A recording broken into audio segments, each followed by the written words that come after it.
Okay, when we left off in our chapter book on chapter 2 for Junie B. Jones and A Little Monkey Business, you guys had some really good predictions on what was going to happen next. Remember, Junie B., they were in the baby's room and they were putting up the wallpaper, and she was acting kind of jealous. Like she really just wanted some attention, and mom and dad are really having to focus on the new baby coming. So let's find out what happens. Yesterday, a very wonderful thing happened, and it's called I had pie for dinner. Just pie, that's all. That's because my mama went to the hospital to have the baby, and Daddy and Grandma Miller went with her.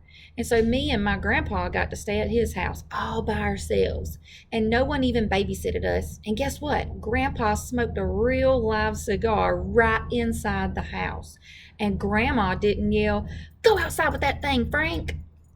After that, my grandpa gave me a piggyback ride, and he let me put on Grandma Miller's new hat and the long brown feather. And also, I got to walk in her red high heels. Uh-oh.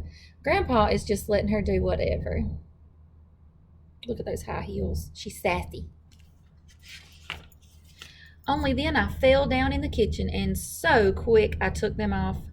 "Hey, I could crack my head open in these things," I said very loud. After that, I opened up the refrigerator because I was hungry from playing, that's why. "Hey, guess what? There's a big fat lemon pie in here, Frank," I hollered. And so then Grandpa Miller got down 2 plates, and then me and him ate the big pie for I got tongue-tied. Ate the big lemon pie for our dinner. Just pie, that's all. And we're not even going to get in trouble because we're not going to tell Grandma we're going to tell Grandma her cat ate it. And here's another very fun thing. I got to sleep in Grandpa Miller's guest room. First, I put on my PJs with my feet in them, and then my grandpa watched me brush my new front tooth, and he tucked me into the big guest bed.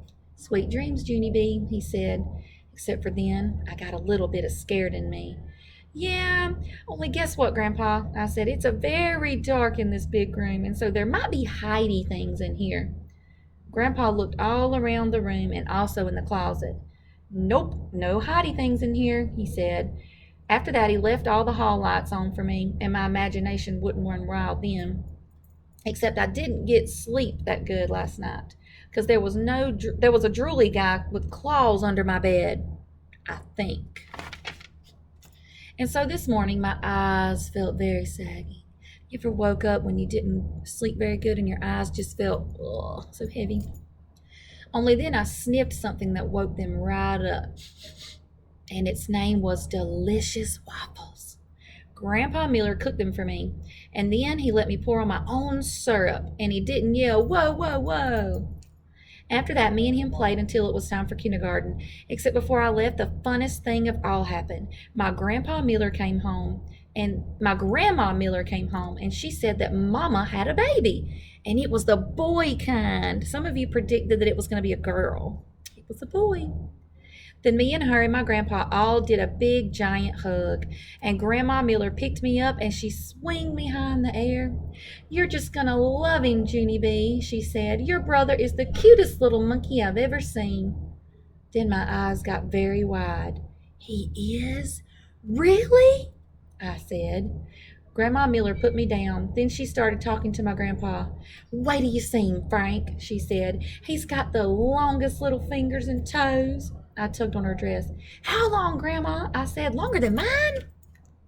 But Grandma just kept on talking. "And his hair, Frank. My word, he's got oodles and oodles of thick black hair." I pulled on Grandma's arm. "How come, Grandma? How come he's got hair?" I asked. I thought little babies were supposed to be baldies. But then my grandma didn't answer me. "He's so big, Frank. He's much bigger than any of the other babies in the hospital, and you should feel how tightly he grabs onto your finger when you—" Just then I stomped my foot very hard. "Hey, I want some answers down here. He's my baby too." Grandma Miller frowned at me. "Sorry," I said kind of quiet. Then Grandma Miller bent down next to me, and so I didn't have to yell anymore. "Are you telling me the truth, Grandma?" I said. "Is my brother really the cutest little monkey you ever saw? For really and honest and truly?" Then my Grandpa Miller hugged me very tight.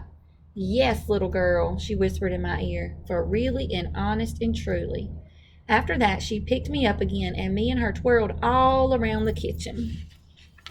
All right, we're going to stop right there. So, what do you think Junie B is thinking of her new baby brother?